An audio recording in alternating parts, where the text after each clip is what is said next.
All right, it's Wednesday, December 11th. We're still in our heavy week. You might be feeling beat up today, and you might be feeling more beat up than you were on Monday. It's likely that you are. It's the third day in a row of training.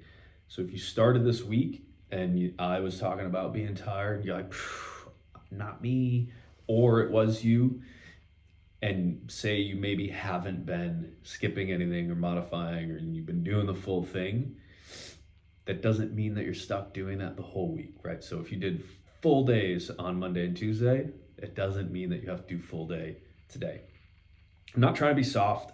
It just makes a big difference. These little bits of extra work when you're really tired have a big effect on your global fatigue. So just consider it as you go into today.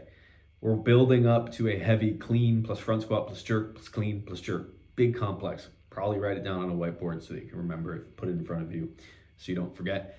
Take your time with the set itself, right? You don't need to rush. You don't need to go clean and then stand up your clean and then front squat. And you should be resetting in between everything. So you hit your clean, you stand up, maybe you need to reset your feet. You set your breath, hit your rep, set your breath, set your rack, hit your jerk, drop it, step back. You take up to 10 seconds. Step back up to the bar, hit your clean and jerk. It should be a very methodical complex. If you watch a weightlifter lift, and that is what we're doing weightlifting here. If you watch a weightlifter lift, they will be like, I hit a heavy double or a heavy triple at whatever. And then you watch it, you're like, oh, this video is a minute long. They hit a rep, and then they stood back, and they went, and then they hit a rep, and they stood back. And it feels like it probably shouldn't be one set.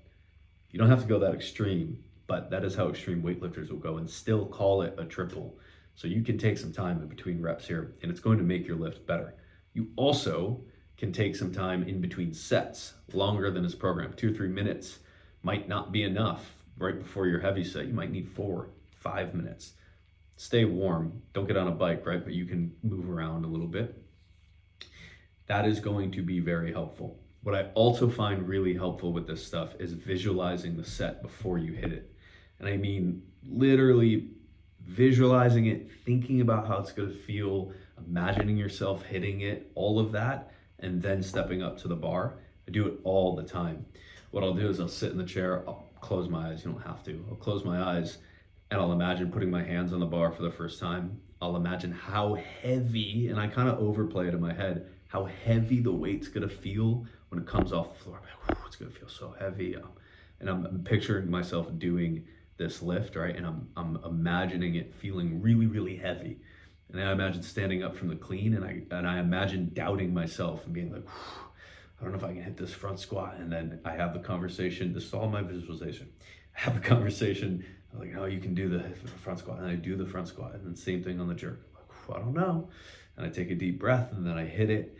And then I imagine myself taking 2 steps back from the bar, being a little scared to pick it up, being like, nah, you can pick it up. Imagining it feeling really heavy, doing the same thing, whole complex. I'll visualize it and I'll pretend in my head that I can feel just how hard it's gonna be. That way when I step up to it, and it is hard because it's gonna be heavy, and it does feel tough, and I am having to talk myself through it and be positive and be like, I can do this. I've already done it. That's what I imagine it being like. So it's not surprising me. I'm not getting in there and going, oh my God, I didn't think it was gonna be this heavy. I find that really works for me. You might have to find your own self-talk and your own version of that visualization. But I think no matter who you are and like what kind of psychology you have, visualizing your lift before you do it is going to be really helpful. I know that there's a certain set of people out there that can't visualize anything, right? They can't think of it in their head, but you can verbalize it. You could say it to yourself. You'd be like, I'm going to step up to the bar. That bar is going to feel heavy. I'm going to tell myself that I can lift it. So if you can't see in your head, you can say it out loud. You can maybe do it quietly if you don't want people to hear. You can maybe just mouth it. That will also work. I can see things in my head, so I visualize. If you can't, you can verbalize. Either way, it's going to be really helpful. Maybe you hate it. I think it's helpful. Once you finish that, you have your clean pulls, 3 sets of 3, heavy. Same thing like I said on the snatch pulls earlier this week. Less concerned that these are legitimately heavy percentage-wise or relative to your clean, and more that they feel heavy and they feel challenging to your position, specifically your back position. You should be having to fight to keep that into position, and your technique should be the same as when you actually clean. If this is just a deadlift, you'll get stronger through that position, but we're not reinforcing that clean position, which is what we're looking to do. Once you finish those, you have a Metcon that I particularly like.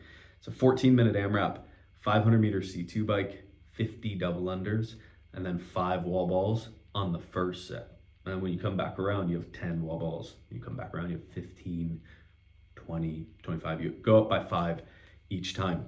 You'll probably get 4 or 5 sets deep into this, maybe more, but know that the first 5 wall balls are gonna feel like no work at all. So you'll go bike, double under, wall ball, bike, double under. You'll be right back there.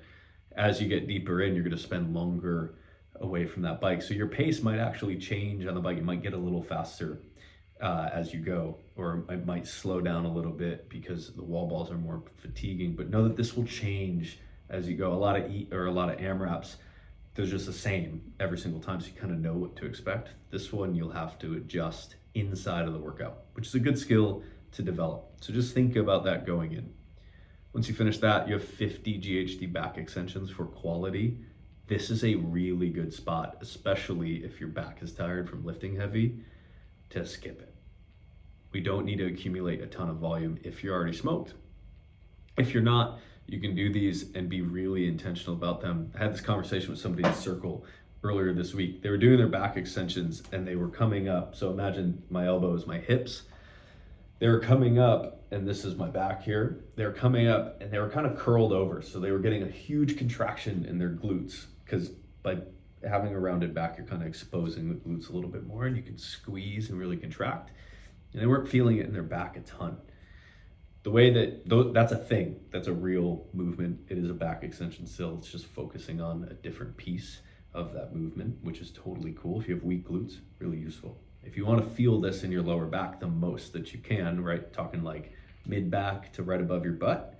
When you come up, you want to come up and you want to arch into it. You want to be in a position that we often advocate not being in, which is this kind of leaned back, arched position. That's going to flex your erectors. It's going to flex your lats a little bit, your traps, your mid traps, your upper traps are going to get in there.